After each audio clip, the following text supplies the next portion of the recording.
cha bakhona inkosi yesizwe nenduna zonke indunankulu ngithe angiyiza ngisondele ngisondela njengoba indlula mithi ingithintile ngathi ngekhathi kade nile khona le esigodlweni yangithinta ebusuku angitshela ukuthi cha ngathi kunenkinga khona ayisaphephile kahle ifuna ukuthi ngisondele namaphoyisa ukuthi kuzobona ukwenzakalani ngoba ngase chitheke igazi ngingazi ukuthi bekwenzakalani sengiyabuza ukuthi inkinga ekuphi usethi hayi athathe icinga linikeze insizwe seofisini lakhe lapha ngathi kuyiyona ebheki ioffice lakhe lesilo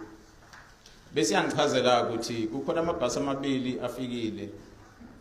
isizwe sabakhwanazi sidino sikanunwa ngithi inkinga ikuphi useyasho ukuthi hayi kungathi kunento emenyezelwe isilo ngolesihlanu lesibuya kulona ebacasulilo omkhwanazi ingakho ke nje isilo sibacela ukuthi abasondele ngala ukuthi izoxoxa ngithi mina senixoxa into ngabo 8 ebusuku bekuthe ayixoxa ngani mina ilangalwalela uthi hayi ngayisithi isilo sibacela ukuthi ayikhulunywe lento bavele bathi ngeke balaleke bona basuka manje ebusuku ngathi mina uma sekunjalo ngathi hayi kulungileke qhubekani-ke nina niqhubeke nixoxe mina ngizothumela amaphoyisa nje ukuthi azoqala awangeni ngaphakathi lapha engxoxweni ngoba akusimsebenzi wamaphoyisa okwawo nje kuzoqapha ukuthi akekho yini oselimaza omunye akekho yini mhlawumbe sethumba omunye ngoba ngizwe ekhala ukuthi angathi benifuna khona ndifuna ukubathumba akekho ozothumba omunye kuphela amaphoyisa azofika ahlale ngaphandle ngathinta umphathi wamaphoyisa umkhuzo wamaphoyisa engimthumela ukuthi angibhekele lapha kuleya district uKhumalo ngathi awuye lapha uyobheka nje kodwa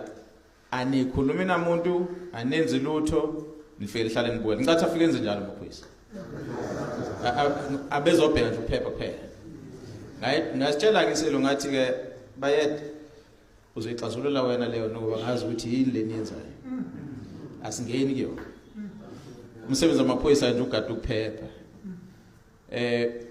ngajabula ke mangabe sengithola umyalezo ngicathi ngabo 11-12 ebusuku ukuthi umhlangano usuzowaphela base bayahamba ukuthi uhambe kahle kodwa isivumelano beyosokuthi angathi selo zami kuyixazulula lenkinga yakhona bengenayo ulwazi kakhulu ukuthi yini inkinga yakhona